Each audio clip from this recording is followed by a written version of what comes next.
এটা হচ্ছে অরিজিনাল খাঁটি গরুর দুধ, ঠিক আছে। এমন দুধ কেজি কেজি দুধ দিলে গাঙ্গে ফেলাই দিছি। আজকে আমার দুধ গরম করার টাইম হয় না, তার আগে কাস্টমারে বলে ভাই যা হয়েছে আপনি ওই দিয়ে চা তৈরি করেন, একটা চা খাই চলে যাই।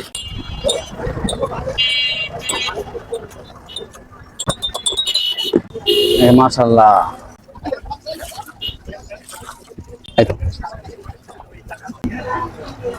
স্পেশাল 4 কালার একটি চা তৈরি করে দেখাবো আপনাদের, ঠিক আছে।